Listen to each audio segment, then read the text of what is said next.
My name is Orlandina Balan, and I am the Fertile Woman. I'm an educator, motivator, professional bodybuilder. I am the People's Health Coach, here to help you to become your best selves. And this is Muscles and Stillettos. I am Wonder Woman, a wonder of a woman, a creature so fearfully and wonderfully made that even my creator had to sit back and say, "Ooh, man, an amazing Amazon, protected to all. Hell hath not the fury that I can unleash, should I on my loved ones be scorned. Mother Earth, growing potential thoughts, potential ideas, birthing those ready to be born and those ready to be reborn."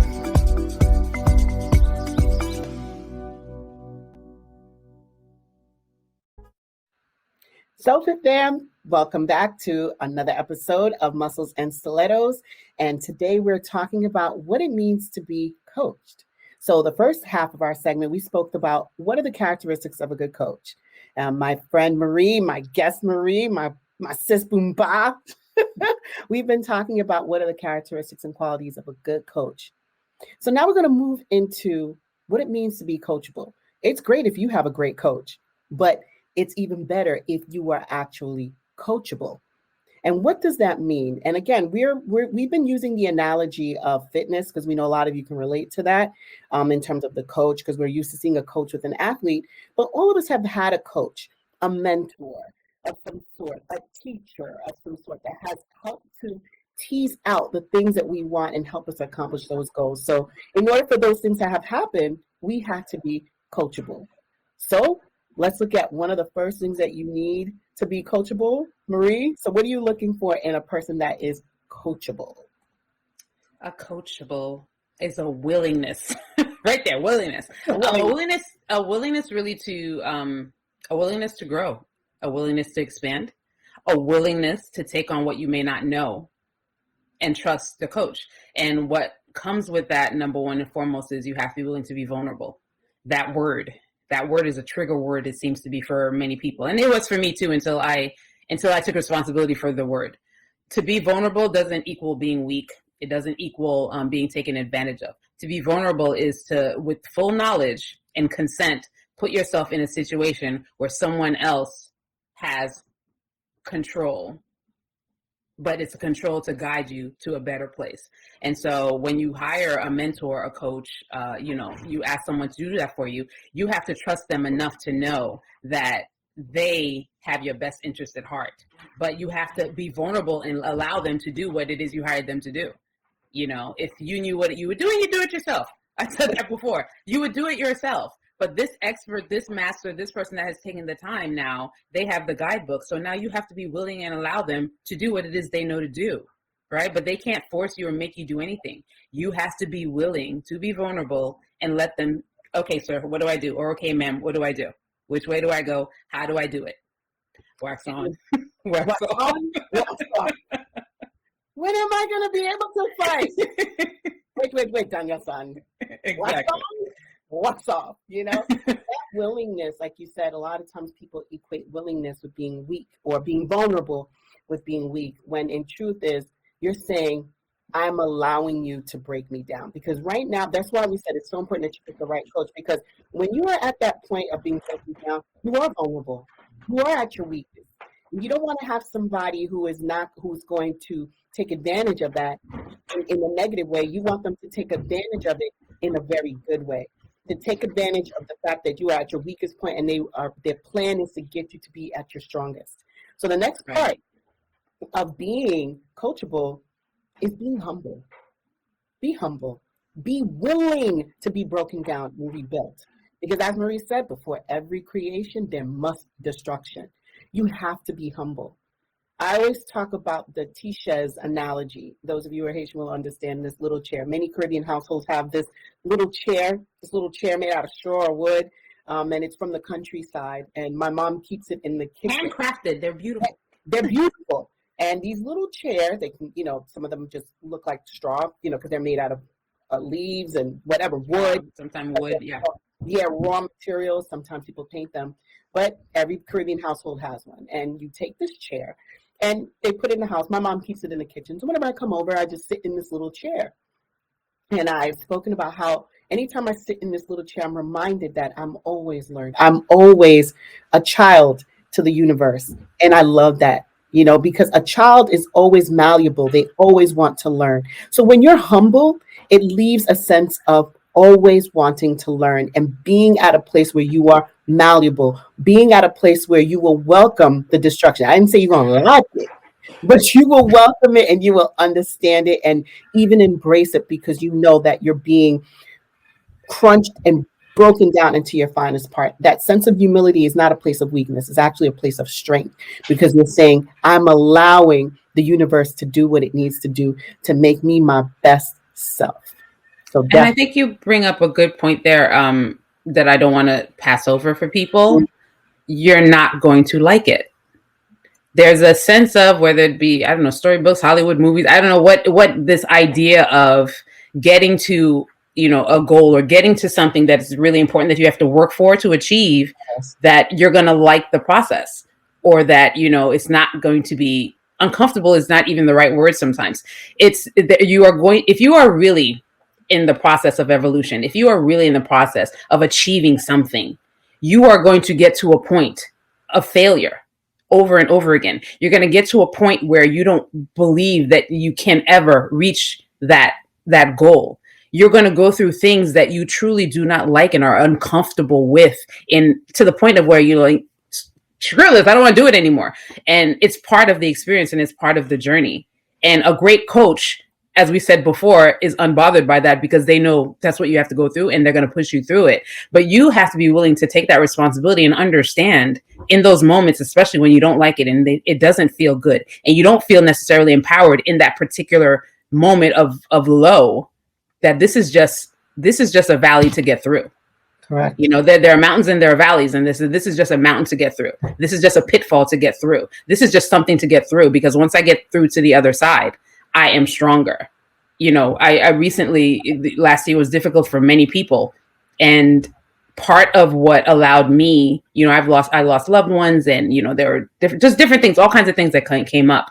But part of the thing that allowed me, that I learned to tell myself always, is that there's a light at the end of the tunnel that's saying, I know I will get to the other side. There's something in me that I know that God didn't put it in my path if I couldn't get to the other side of it. I don't feel like I'm getting there right now. Right now in this moment, I don't even know where that other side is. Right now in this moment, I'm here, a ball, boo-hooing my heart out. Just like, I'm just gonna lay here in this ball because I'm not gonna move forward. I'm not gonna move back. I'm just gonna lay here in this ball. But internally, that space, that spirit or something inside that the all-knowing place in you must remember. And I always go to that place, that knowing in me that I'm going to get to the other side of this. I don't know how long it's going to take, but I'm going to get to the other side of this. And that is part of the journey.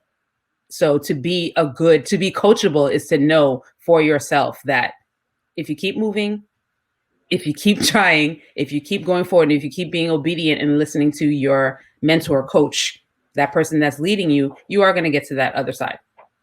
And but it's not going to feel great all the time. It's not. And I don't know, like you said, I don't know where anybody got that message of it's going to be easy. And I've said it. That's a lie. If somebody said it's going to be easy, that's a lie. It's like watching all these quick, get rich quick, lose weight quick.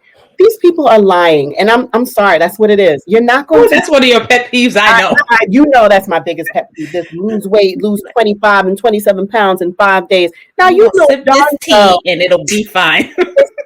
Rub this cream and you're going to lose 27 pounds. Now, it's not going to work because you've tried it. You've done it, because usually you tried the tea, tried the chewable, tried the pill, tried all of these things. You didn't put on 27 pounds in 5 days. So why would you think that you would take it off in 5 days? It's not going to happen like that. It took time for it to come on. It's going to take time for it to come off.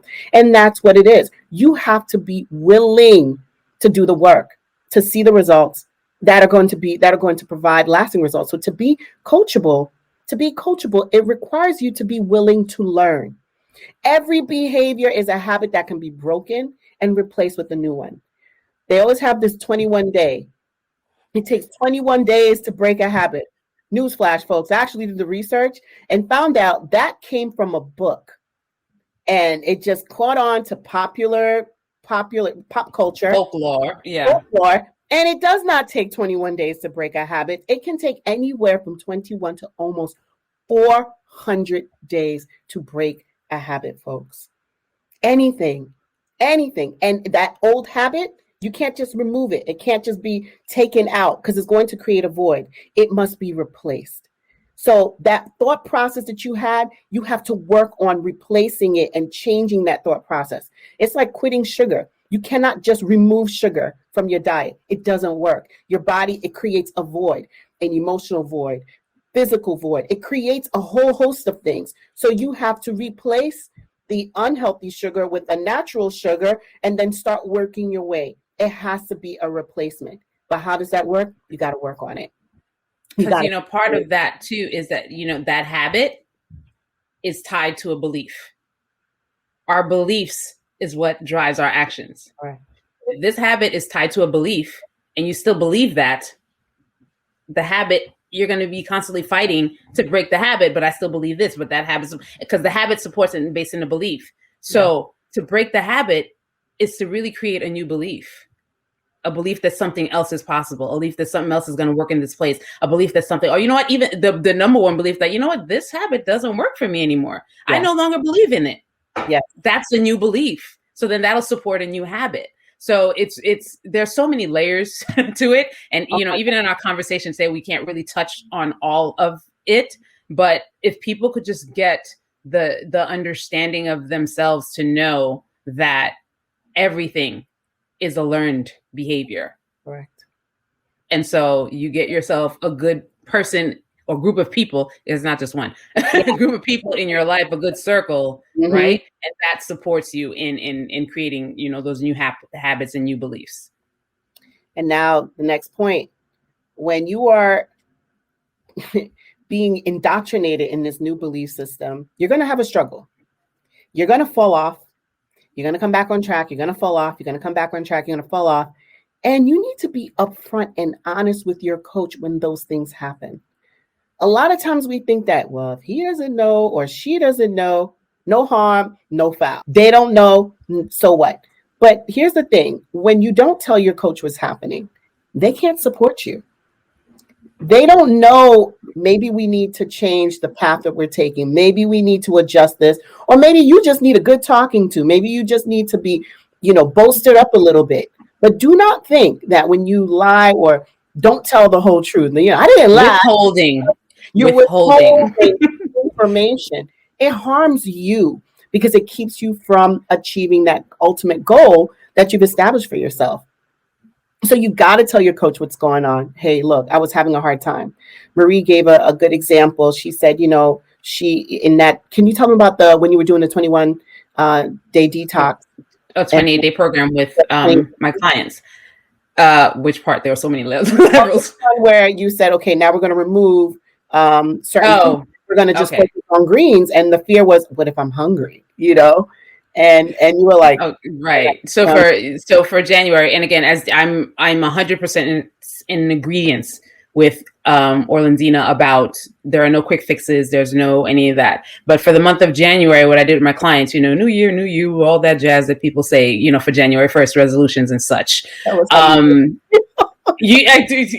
was just like, yeah, new year, new you. Okay, got it. So. You're new until February 14th. Then all of a sudden you're old again. So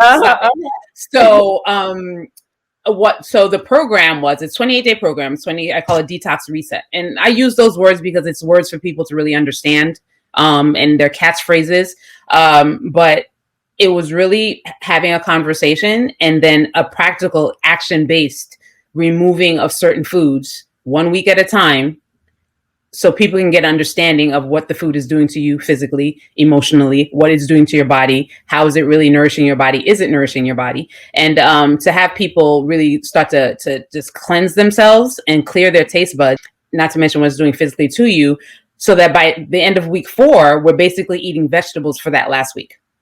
Green, not even all vegetables, green leafy vegetables is what we're eating. And it's a process that we do. So by that last week, they're down to that. And one of my clients, the week before that started, I had a little meeting with everyone. So how are we feeling? Any concerns, any worries? And one of my clients said, yes, I have a concern. I said, what is your concern? I'm concerned that I'm going to be hungry.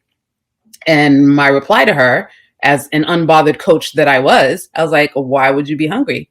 You can call me when you're hungry or DM me that you're hungry. And I'm going to tell you, okay, girl, go grab you a bowl of kale and fill your stomach up. Because why are you hungry? Because I didn't say that you couldn't eat all the greens that you wanted. I didn't say you can have all the water, seltzer water that you wanted. I simply said you can have XYZ category of food. So why would you be hungry? Go grab you a bowl of lettuce and you will be fine. Everyone laughed, but they got it. Why? Because the belief system is, if I can't have bread, if I can't have, soda, if I can't have this sugary thing, or if I can't have a slab of meat, or if I can't have this, then I'm going to be hungry. Herbivores all over nature are not hungry. They go find a shrub and they chew on it. She's not saying to go grab a shrub, folks. She's just saying. Incorporate. just go and incorporate more greens. More greens. That's the thing. At least for clients. But I say it with love. I do say it with love. There's love in there someplace. And you guys are going to see. Remember I said about unbothered? That's an example of unbothered. Like, okay, next, but at least her client came to her and said, hey, look, I feel like this is going to be a problem. I feel like this is going to be my hurdle. And Marie was able to give her an alternative. Like, look, I'm not telling you to starve yourself. I'm just telling you these are things that you need. So she was able to redirect that person. Now, had her client not said anything, should have been going home, I'm hungry, crying, and or just gone and eaten something that wasn't on the list. Exactly. And that's when you start binging. So be honest, be upfront with your coach, just say everything that's going on so they can help you.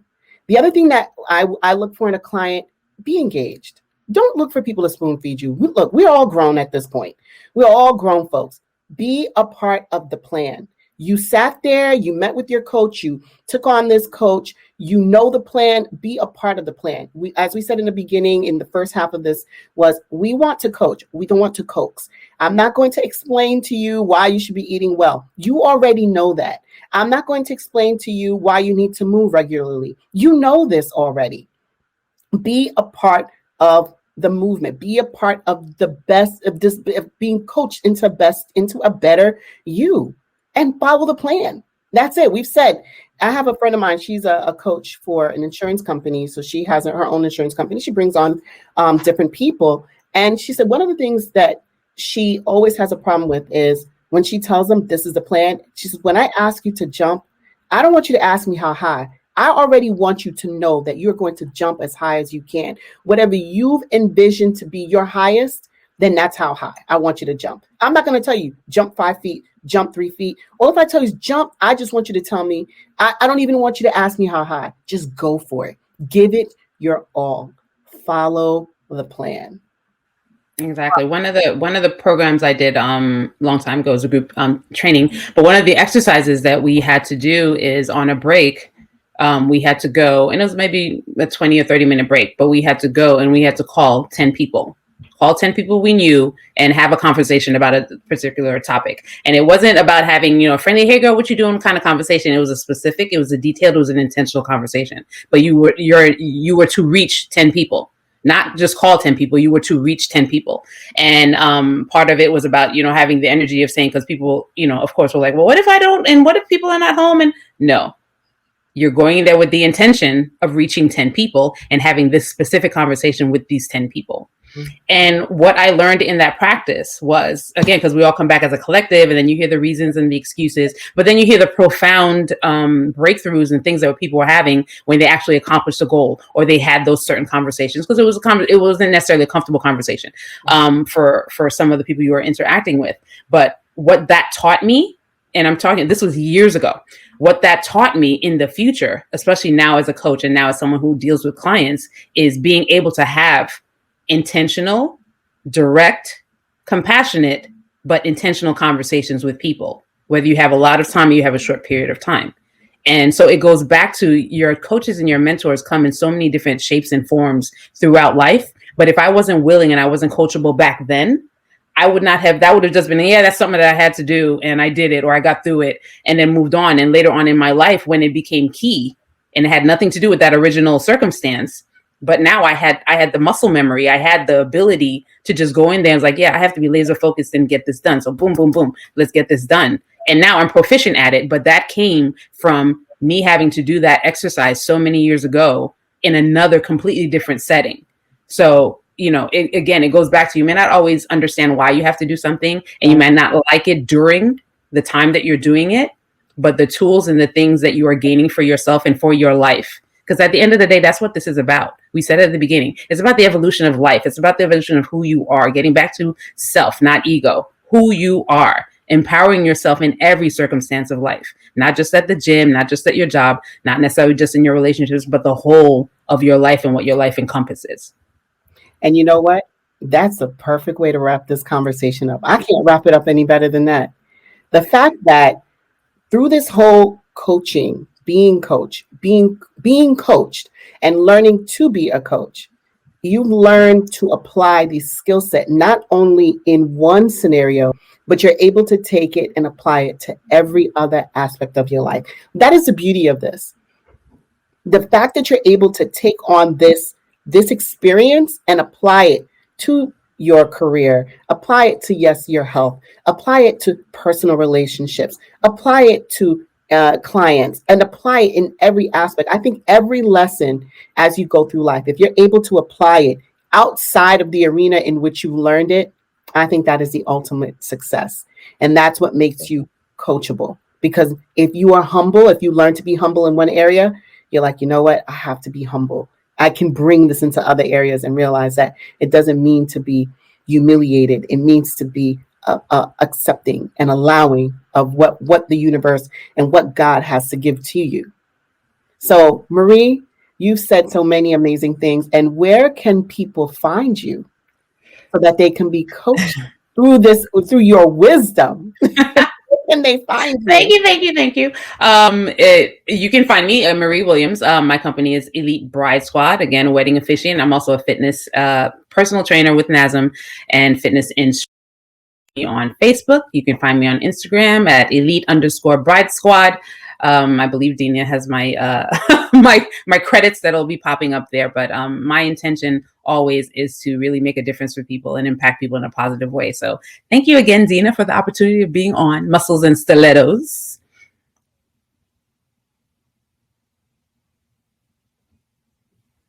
And I want to thank you for coming on and having this conversation, because we were just sitting and chatting. I'm like, you know what? We need to share this with our friends. This is a show. Okay. We need to have this conversation. And she was so willing to come on and share. And so here's her information. You can find Marie everywhere and join her Facebook page, because it's a motivating group. And if you're looking to really be transformed and you're looking to just get into the new you need to find people that are moving in the same way that you are. And she's definitely one of them. So fam, thank you, Marie, for coming and joining us on our show.